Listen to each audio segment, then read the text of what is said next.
welcome in, welcome in. Joe Rodey, everybody. Hello.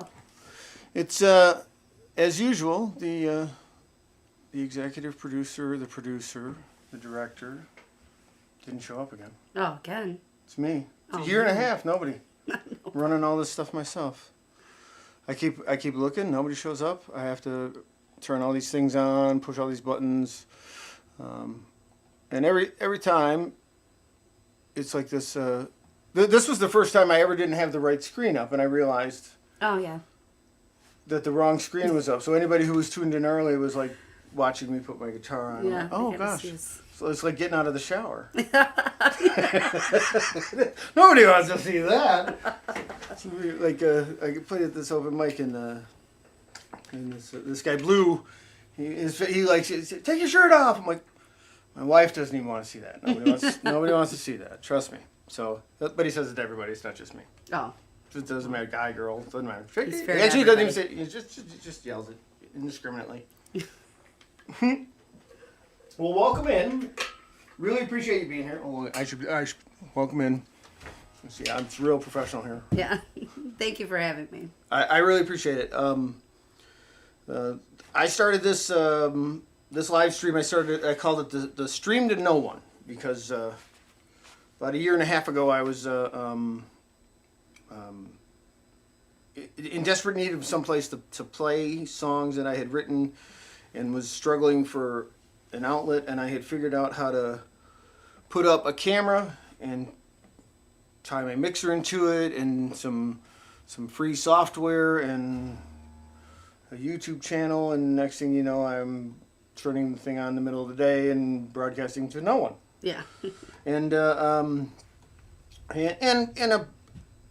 pretty down in the dumps guy, just trying to figure out a way to how to play these songs I had written to somebody, and it evolved, and I found my way to some community, and then started having a few guests, and lo and behold, it's starting to grow and meeting wonderful people, and That's great. And it's turning into something that's really great. So thanks for being here. Thank you for having me. I enjoy talking about songwriting. It's something that seemed like for a long time, unless you were in Chicago, you were almost not even allowed to play original music in the clubs. Yeah.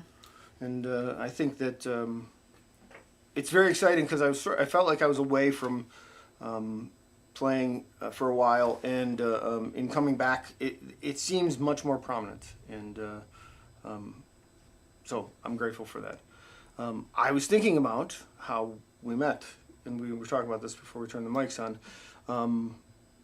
The first time we played at a singer-songwriter showcase thing that Ballydoyle was putting on, which was like probably 10 years ago. Was it the Downers Grove one or the Aurora one? Well, you reminded me when we talked about this not too long ago that we had done both, but Yeah. I only remembered Downers Grove. Oh, yeah. And as I told you earlier, I was delicately broaching this subject because I don't know how, but you seem like a kid to me because I'm an old man, and you were like, oh, it's probably fresh out of college, which is a great way to put it. So, and it was interesting I met a couple of people at that point, and it was about the time where I stopped really trying to play gigs, and I played a few here or there, but not too many since then. And but I watched from afar you really work hard and do what you do, and paid attention to seeing your name all over the place, and playing original music, and plenty of covers, and popped in a few times without you even knowing who the old man in the corner was watching, and I just think you're immensely talented and quite an inspiration. So Thank you. As far as writing, and do you remember the first song you ever wrote? A little bit. I wrote songs like with my friends in grade school. Like I had a little notepad. We like wrote songs, but I wasn't playing guitar yet. So like I kind of vaguely remember some of those. They're a little embarrassing. But I do remember the very first one I wrote on my guitar. haven't played it in a very long time. I won't ask you to, but you do. But you do remember it. I do. So if you were writing things in elementary school, even if, like, on a theoretical level, there was a drive to write music from a young age. Oh yeah, and I heard the songs in my head. I had the lyrics down. I had my friends with me, and we're like, we're gonna be a girl group. And Why do you suppose that is? I grew up in a very musical family. Okay. So I was constantly surrounded by all different types of musicians, people who play instruments, people like acoustic, people who do, like covers like we do or write their own music, along with band and instrument, like band and choir and things like that. Just so. musical, whatever, good music, Musicals musical people. too, actually. Well, yeah. When I was a kid, which is, this may be a little known fact, but when I was a kid, a lot of Barbra Streisand going on in my house. Oh yeah. So like, there's plenty of Barbra Streisand songs that I could probably sing a lot of the words to. Right on, right on. And which is funny, because so it's funny. I was having a conversation with somebody yesterday that got to a point where he was talking about his daughter and that they shared this love of musicals, but when he got to the part of describing the musical part, he almost lowered his voice just a little bit, like, and like just a little, like, it's cool, man. I don't mind, good music is good music, and absolutely, even bad music is good music sometimes. It's all a form of expression. Right. So do you have a song you want to do first? Sure. Yes. Now I'm sure. I feel like I probably played this song. I'm gonna guess at that songwriter thing we did. Okay. Like 13 So years is this ago an early song? I wrote this when I was in college. Big hit for you? With some friends. Try I and know hit. it's one of my parents' favorites. My dad likes this one a lot. That's important. I remember sitting. I think it was in a Panera, and I remember writing the lyrics in my notebook. I remember that. Yeah. It's funny the mental images though of things like that. Yeah. I know what you mean. I think I was a sophomore in college, and I had this idea for the song. It's called Love Songs. I actually just re-released this on Spotify, which is kind of why I want to play it, because it's always fun to talk about this one. And it's basically, it's a little hard to explain, but it's like the view of a person who has a lot of love for somebody, and they're singing all these love songs to them all the time, and they're like, you know what, I just want one of my own I can sing to you.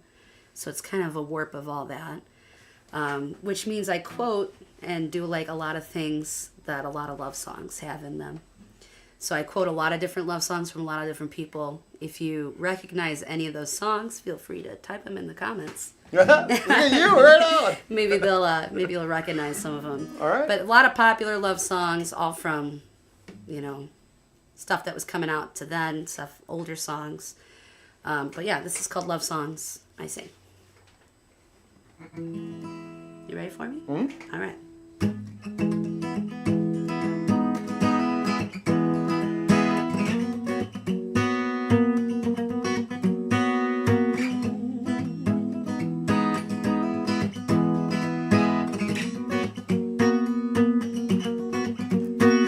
Say, hey you, I don't like a girlfriend, but no, that wouldn't be true.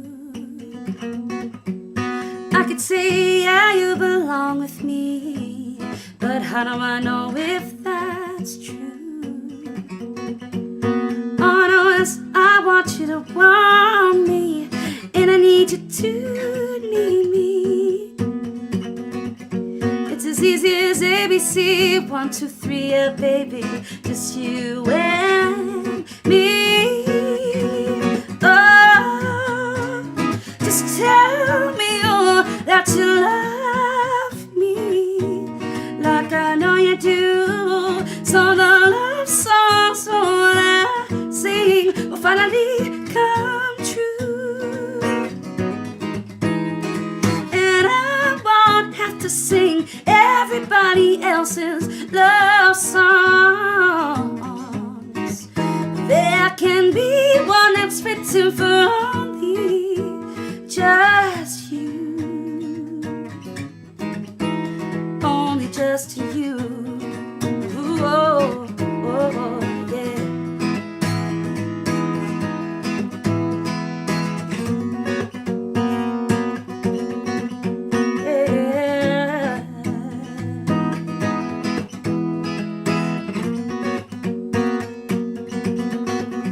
I'll kiss you on a bit of barley, on all that green, green grass.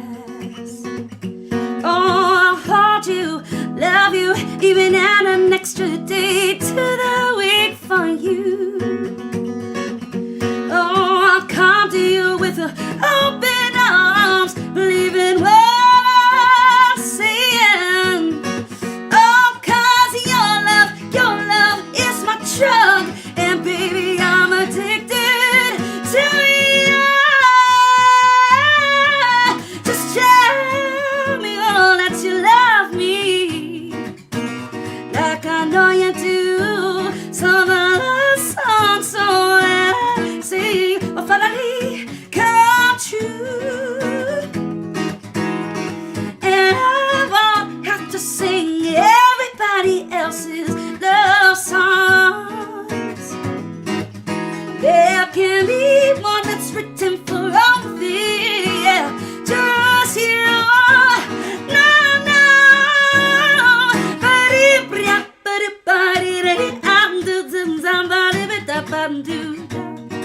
Yeah.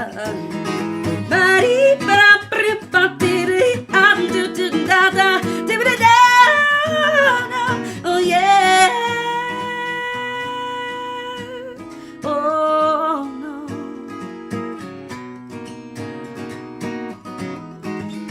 Oh, I'll write you that love song, baby, please. Let me write you that love song, not 'cause you asked for it. No, no, no, no, no, 'cause I'm yours, I'm yours, I'm yours. And here's your love song.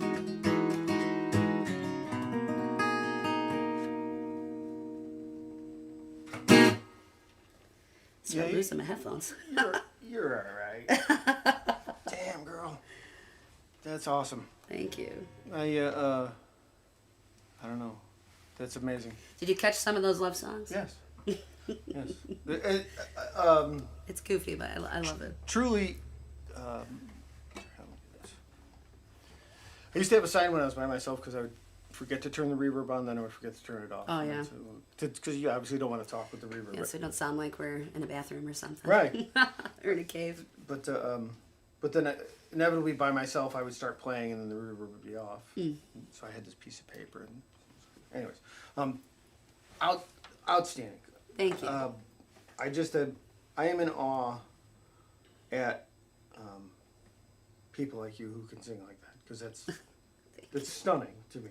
Like it's absolutely stunning. That's, Thank you. I don't know. I'm almost speechless. And that doesn't happen too often. A handful of people I think don't know this, but I went to college, high school. I played trumpet all throughout college and high school.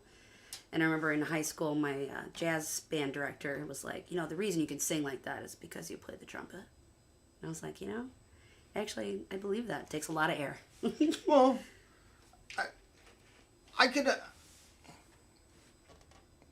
I suppose I can understand that the reason that you can mentally visualize or like see a part in your brain, or like you can hear things that you go after because of the training of playing that instrument. Yeah, being in band and choir my whole life. Because I was a drummer in the school band. Yeah. And I've often said I play acoustic guitar like a percussion instrument. Yeah. And so like it's similar in a sense that, because that's how my brain views whatever I'm playing, is more from a percussion standpoint. Right. There's no doubt that you attack your vocal instrument As if I would if I was playing my trumpet. absolutely. And without now that I know that, I can. There's no doubt. That's an accurate. That's an accurate assessment, I would say. Outstanding. So my another question I have is, And this was a suggestion. I told you earlier that my brother has been a big supporter of this channel and helping me, making like, oh, that was good, that was comfortable, all this, whatever. Yes.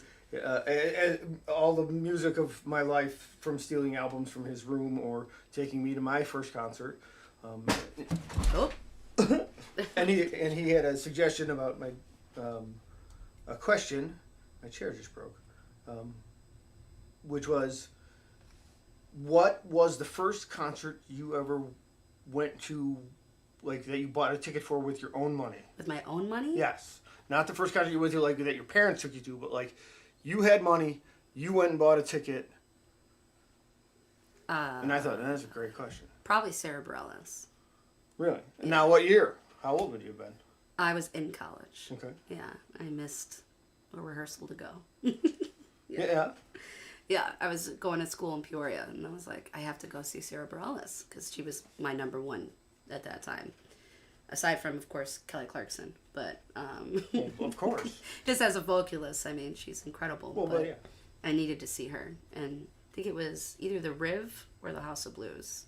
Might have been the House of Blues. Pretty sure I bought that ticket myself. There you go.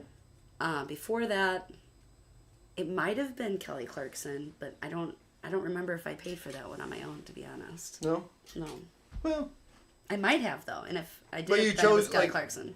But it was at a point where you perhaps if you borrowed the money. But Yeah. I got you. All right, so that's Because I was younger. I think I was in high school when Kelly Clarkson when I saw her, so, or at least early college.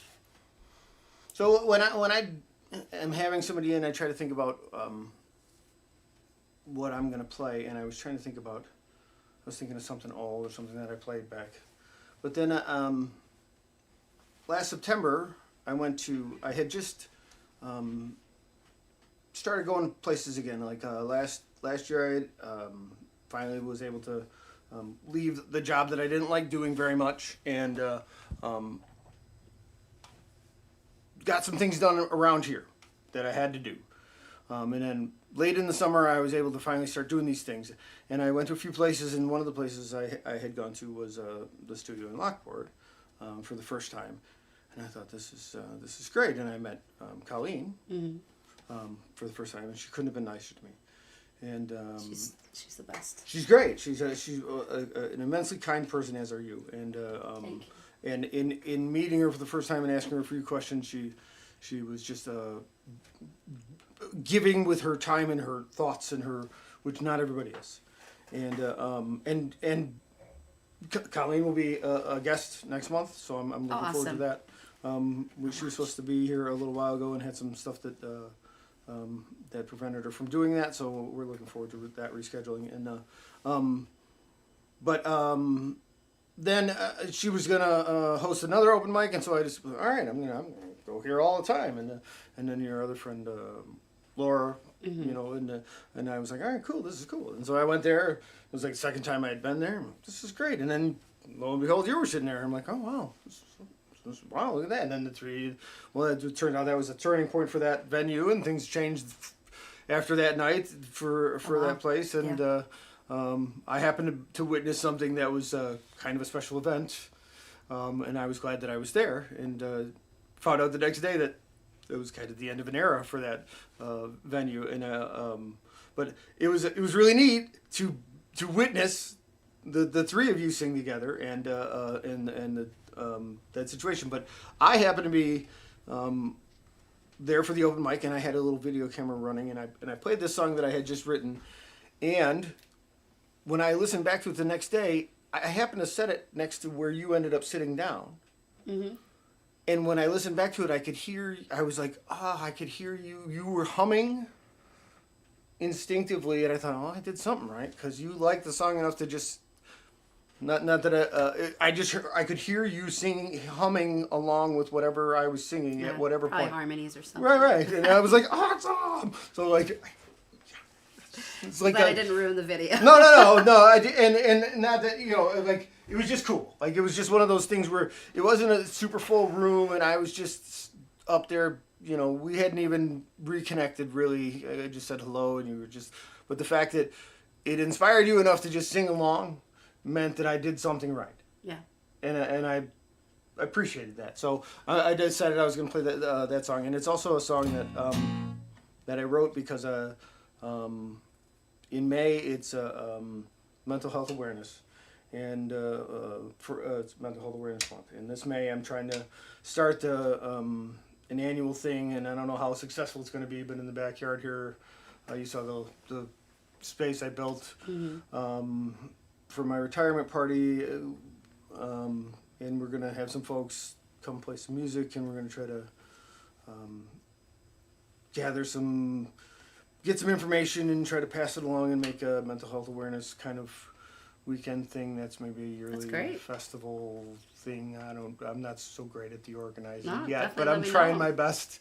And good for you. It's based on when I play this, I say to people, if you see somebody that needs help, if you know somebody who's struggling, if you can take a minute, you never know what you might do for that person that day, because you don't know what somebody's going through. So this is called Good and Broken.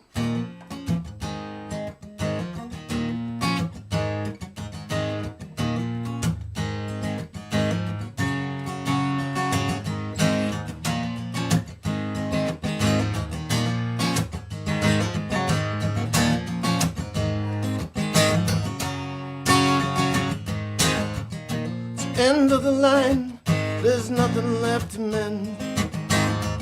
It's impossible to make whole. It can't be fixed, took so long to understand this. I keep trying again and again.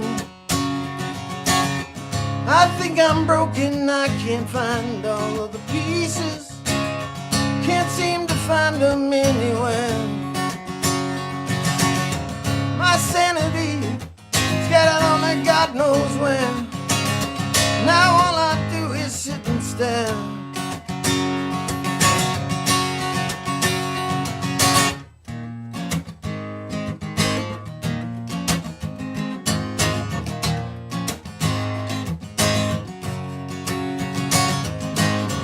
Burned out, used up, now all but gone. Maybe gone for good this time. Now it ain't gonna change, you can't do anything about it. Still no relief for this pain. Now I can't fight anymore, and I really don't wanna die. Just want this pain to go away.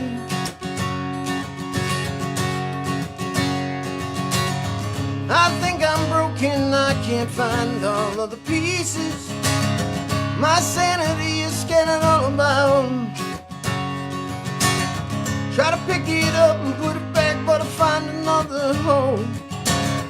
I think I'm good and goddamn broken.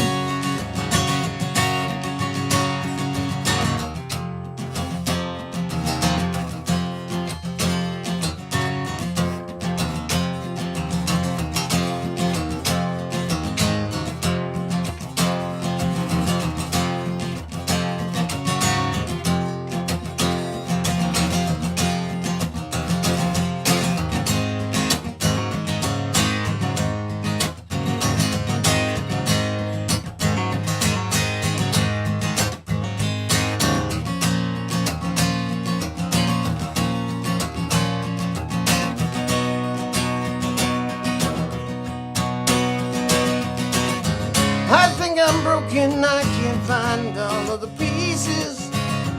Can't seem to find them anywhere. My sanity scattered only God knows where. Now all I do is sit and stare.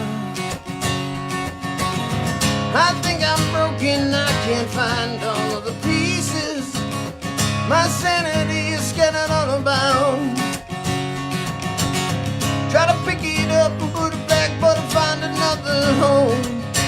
I think I'm good and goddamn broken. I think I'm broken. I think I'm broken. I think I'm good and goddamn broken. I think I'm broken. I think I'm broken. I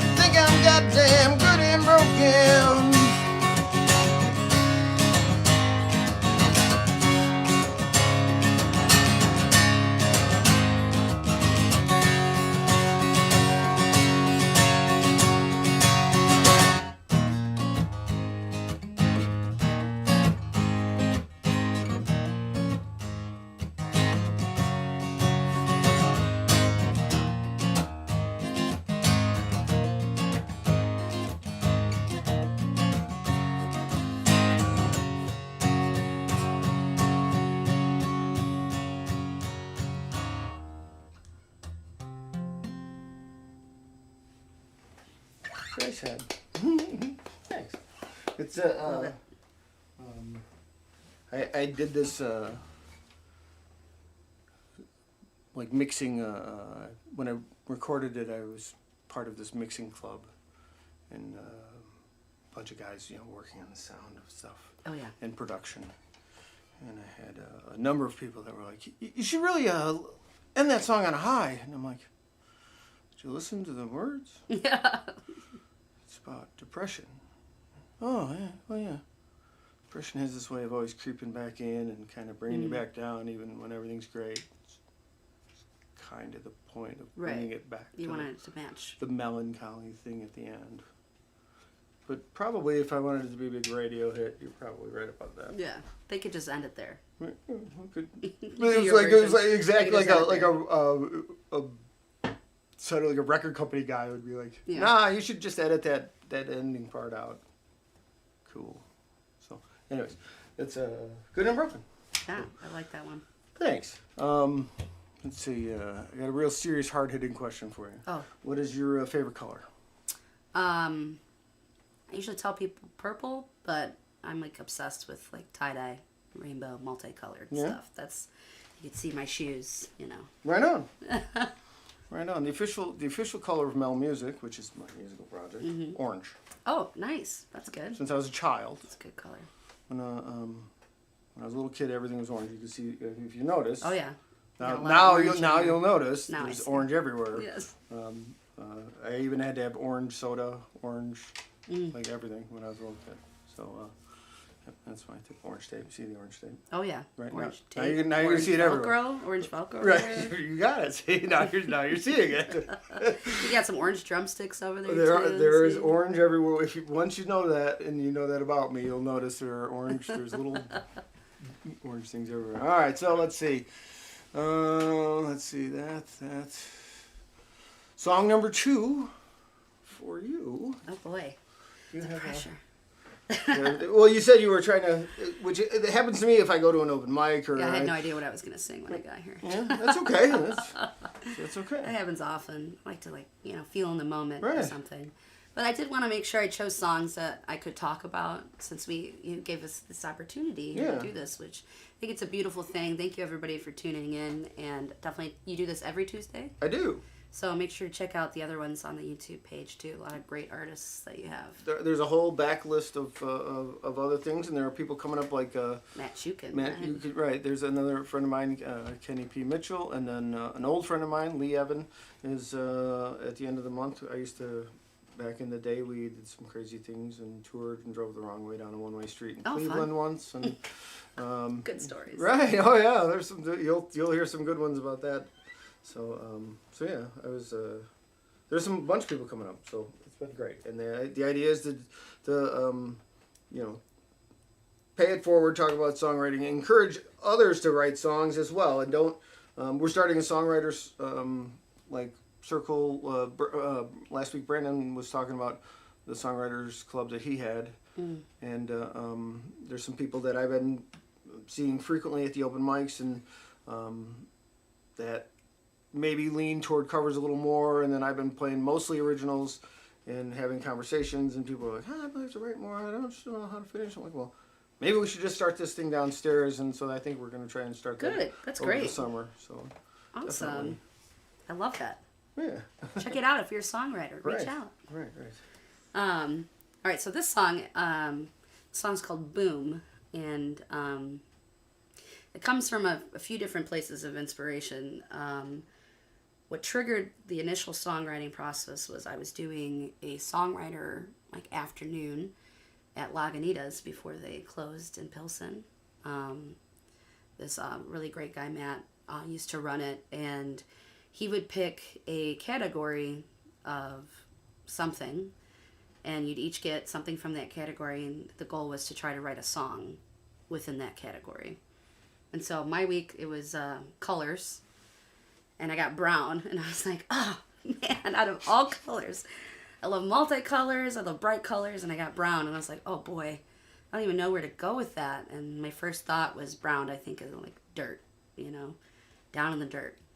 And at that time, there was a lot of going on in the world, you know, and I had CNN on my phone giving me updates every day, and I'd wake up and I'm like, this is just so depressing to look at. And there were a lot of school shootings going on. There's just so much ugliness in the world. And so then that kind of fueled my word brown. When I was thinking about dirt in the ground, I think about bodies in the ground, which is really dark. Sure. But with everything going on, that's what it felt like. And then as I'm writing it, I'm thinking, where's this going to go? And I remember from high school, one of my best friends, her mom, we'd go over there and she always did all these sayings and things like that. She's like, you need to etch this on a pillow. You can't make sense in a senseless world.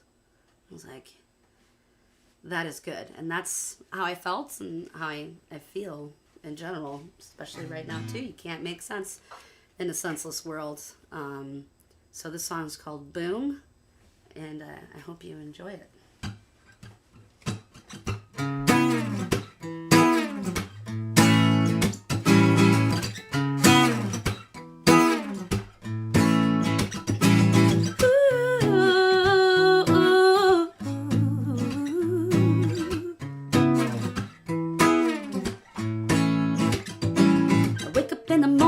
Turn on the news, what's wrong with the world? Some girl got in jail, but she's the one abused. It's a man's world. And now boom, another body in the ground. Boom, another child can't be found. You see this mess go around till it happens to you, and you hear the sound of people crying, 'cause children are dying. She must be lying. Oh, he said, she said, keep denying.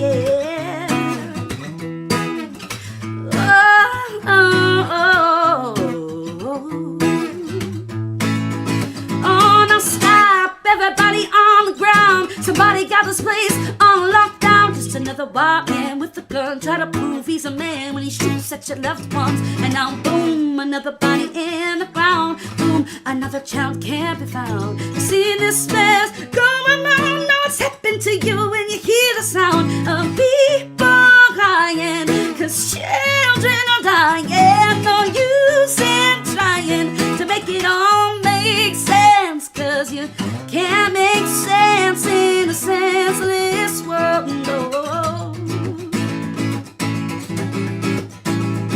Oh, you can't make sense in a senseless world, no.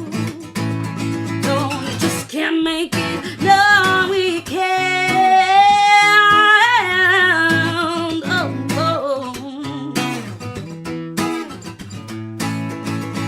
So he can do what he wants to me, leaving me responsibility. Or maybe I should be insanity, 'cause this potential life inside of me means more to you than the lives that are dying right in front of you. You can't make sense in this senseless world.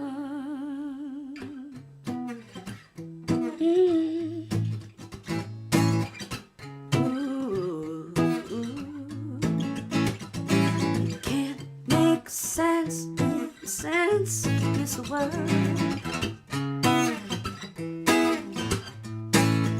Oh, you can't make sense in a senseless world, no. Oh, you can't make sense in the senseless world.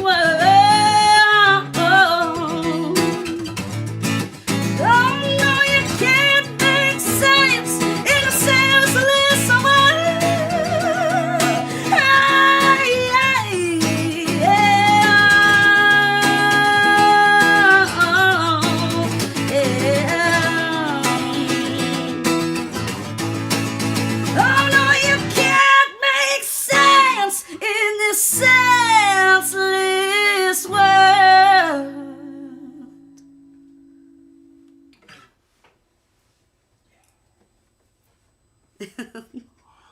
That's Boom. I think that's one of my favorite bridges that I've ever written. I just like the melody of how it flows, and it just says so much in that. I really enjoy you had said at whatever point there's something that's kind of edgy that was it okay? Yeah. Of course.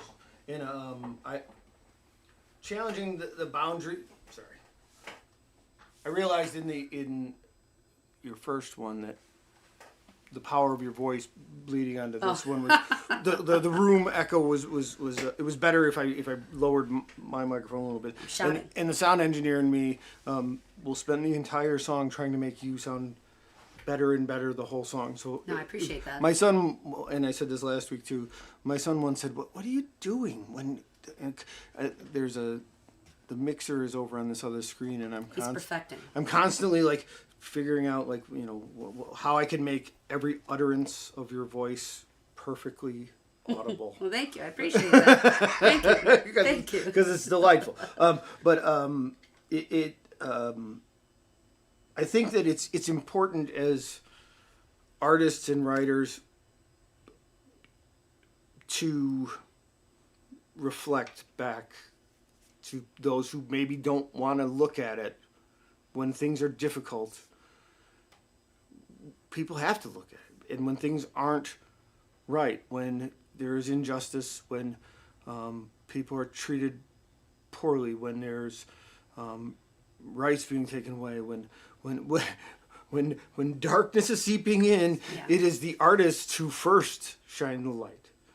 And it gives others the bravery, the cover to stand up and begin to say something, and it's not easy. There are days when I want to say stuff that I see that I believe in, and it's not easy to say, and I get grief for it. But I believe in what I'm standing up and whether or not somebody else. I'm never going to tell somebody they're not allowed to believe what they want to believe. Mm-hmm.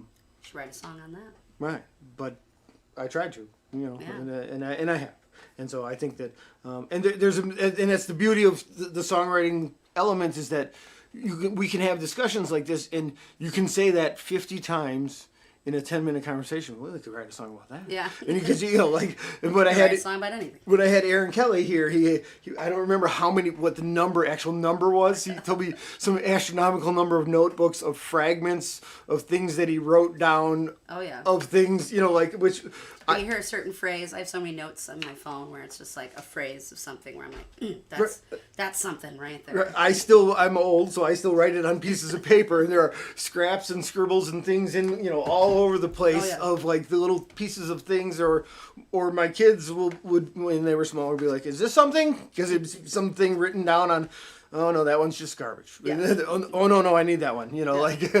So that's the nature of it. If you are someone who, tuning into this at some point, because the other part of what this is the majority of people watch these after the live part.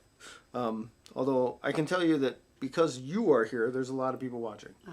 Oh. Thank you for tuning in. Thank you for tuning in. I wouldn't be here without him, so thank you. But the majority of people watch this later, and if somebody is watching and they're thinking, "Well, I can't write a song," well, first of all, you can. It doesn't take any. You don't have to. You just do whatever you think, and then that's fine. And then each time you do it, you develop something or you learn something, and don't overthink it. And just do whatever you think it should be, and then that's what it is. And that's all it is. You never know what you'll come up with. Well, sometimes it's the. I struggle with language or vocabulary. I can think something, but I can never verbalize it. It takes me a long time. But the lack of experience or the innocence of the best songs. Some of the best songs I wrote in my life were the first ones I wrote. Because you're not in your head about what makes a good song and what doesn't. You don't have the boundaries. You don't have you don't even know. Yeah. And that's the beauty of it. So you can write any way you want. You can scribble anything down. You can try anything you like. You can link any two chords together you like. You can do anything you want. There really aren't any rules. There really aren't. And you don't have to be able to sing like someone who can sing like an angel. And the longer you do it, you will keep improving. Yeah. And it's an amazing thing. So I would encourage anyone to try. If you have something to say and you want to try and say it in a song, say it. Just say it. And don't be afraid to stand up for what you believe in. Even if we don't agree, say it anyways. So that's the beauty of what this is supposed to be in America, is you're supposed to be allowed to say and think whatever you want. You're supposed to be allowed to say and think whatever you want. As long as it doesn't harm anybody. I mean, saying and thinking what you want That's true. There's safe is your own places, opinion. you know? Yeah. Theoretically, shouldn't hurt people. If you there can be consequences for what you say. Yeah, absolutely. Yeah, that's very Like true. you can say what you want to say, but you have to accept the consequences for what you do say. Yeah. Because there's that too. There's not consequence free. I didn't say that. That's a whole very different. true. Because we had another 45 minutes of talk about that Oh, subject. yeah. That's easy. So as we already went over the guests coming up. Do you have I know you have a couple shows coming up. I do. Friday I'm playing at Chuck's Cafe and the barbecue place in Darien Okay. from 7 to 10. And then I'm very excited for Saturday. Colleen Wild and I are playing together over at Palmer's place in LaGrange, my old stomping grounds. I went to high school at LT, so it's always nice to be back there. Especially because Colleen and I get to sing together, and it's their Shamrock Fest, so Right on. everybody's wearing green and drinking green beer. Right on. I strongly recommend that. And that's 6:30 and 9:30. That's going to be a lot of fun. Do you have like your website or I reference? do. CherylRodey-music.com is usually where I post most of my gigs.